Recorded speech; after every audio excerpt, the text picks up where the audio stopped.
In this video we're going to be talking about tax and the pay-as-you-go scheme that's used in Australia. Now during a year a person will earn an income, assuming they have a job, and the way tax works is there's an amount that the person will earn, so that's their gross income, and then any deductions that they would have you remove, which we'll look at what that could mean a bit later. And that gives you the taxable income. Once a person has their taxable income, they use this table or a version of this table to determine how much they have to pay tax on. Now, the way this works is there's different brackets. So if you consider each of these lines a different bracket, the first one, if a person earns less than $18,200 in a year, then they don't pay any tax. They pay a nil tax, which is nothing. Anything more than that, so $18,201 and upwards, there is tax to be paid. So let's take this middle bracket for example.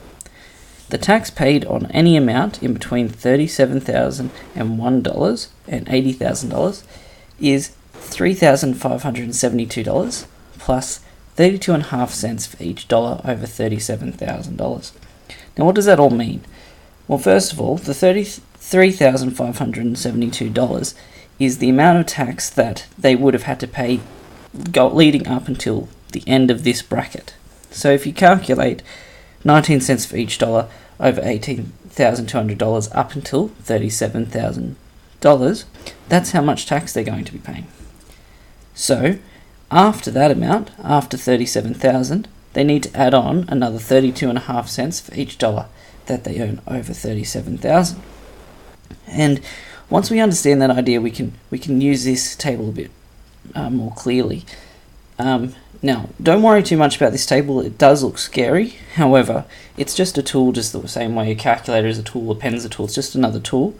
And whenever you do any questions on it or any test, it's always going to be available. So it's not like you have to remember anything. It's just remembering how to use it. So let's do an example. Here, James earned $54,600 from work and investments last financial year. He has receipts for $375 for work-related expenses and donations. So those receipts for work-related expenses and donations, they're considered deductions. So anything that could be considered deduction will take it away from their gross income. That's his gross income there. So part A, calculate James's taxable income. We'll do that now. So here we have the gross income. Just to copy some things down, we've got his gross income is $54,600, and his deductions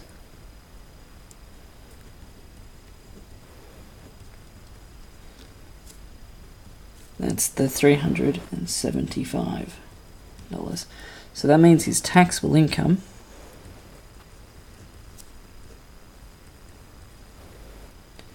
is going to be $54,600 minus $375. And whatever that answer is the taxable income. So we'll do that now.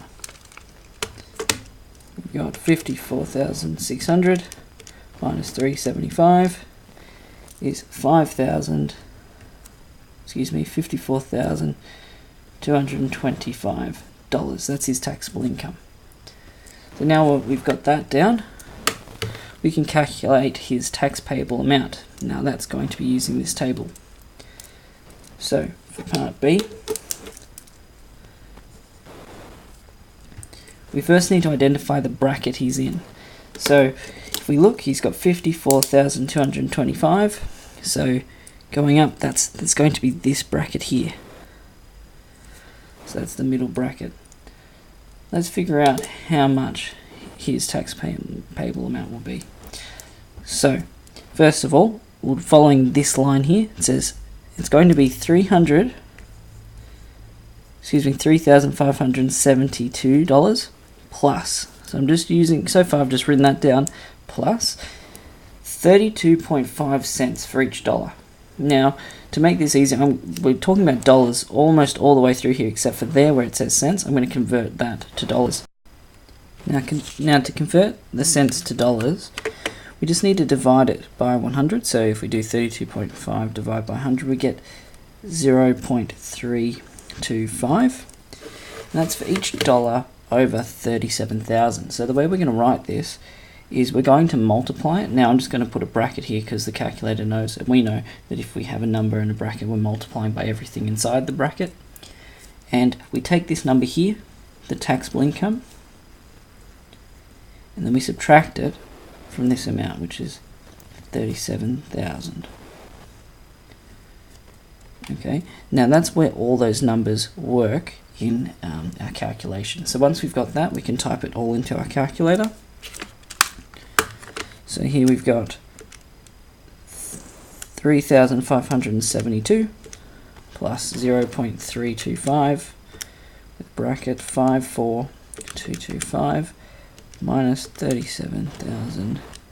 Close the bracket. We get our answer. So the tax he needs to pay on this income is $9,170.13 because we round that to the nearest cent. So now we have that, we can go on to part C.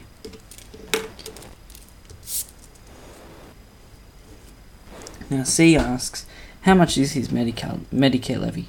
So the way this works, Medicare is a system in health system in Australia, and to make sure it's fair for everyone, that everyone pays, instead of the same amount, they pay the same percentage on their taxable income. So that's where this comes into it, and what we need to do is we just take that number and then we need to multiply it by 1.5%. So we can do that, pop it into our calculator. 4,225 times 1.5%, we get our answer will be $813.38 to the nearest cent again.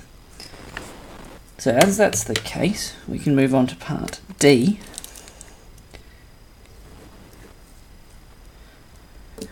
How much tax should James pay? So the tax on the income we determined was this amount, but then he also needs to pay the 1.5% of his taxable income, which is the Medicare levy. So in order to work this out, we just have to add these two together. So if we take the $9,170.13 and we add on $813.38, our answer will be the amount of tax he will pay.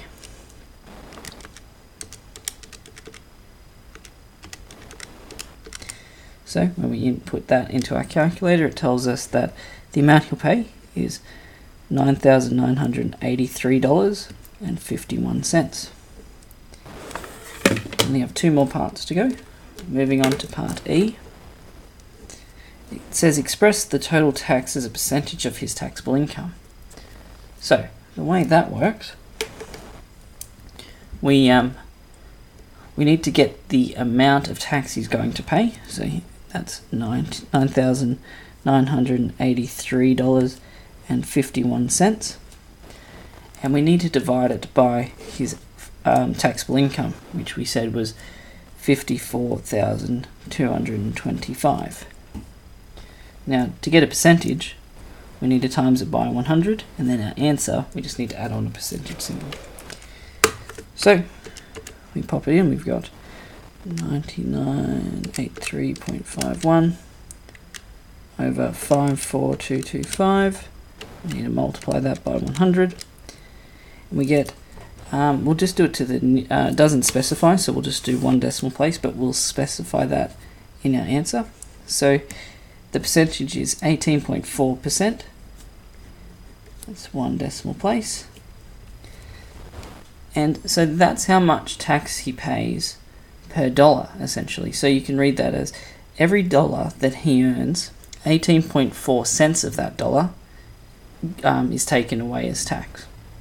So it just gives you an insight on if you were to earn as a taxable income $54,225, 18.4 cents of every dollar you earn is tax. So now we're up to the final part, which is F. It says, given James was paid $7,797 tax in the year. That's how much he paid to the Australian Taxation Office. We need to calculate his refund or liability. So what that means is that just because as he's paying during the year, he may, and most of the time it's the case, he doesn't always pay the correct amount. Now, there's no problem in doing this. This is just part of what happens every year when you complete a tax return. The tax return will calculate it for you, and then you'll determine whether or not you need to pay more or they will give money back. So we need to figure out if he needs to pay more or get money back. So, as he's paid $7,797 of tax during the year, we just worked out he should have paid this much. If he should have paid $9,983.51, he hasn't paid enough. So we need to determine how much he needs to pay extra on top of that to make everything work. So we should just find the difference of this and whatever's left over he needs to pay. So let's figure this out. We'll take away what he has paid.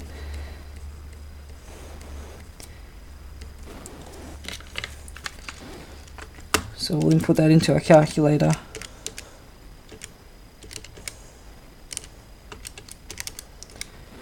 So he needs to pay in addition $2,186.51.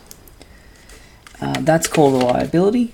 So if the government owed him money, then he'd get a refund. But when he owes the government money, that's his liability, and that's how much he needs to pay back to the ATO. So hope that gave you a good insight into how tax and pay-as-you-go works. And good luck trying to answer a few of these questions.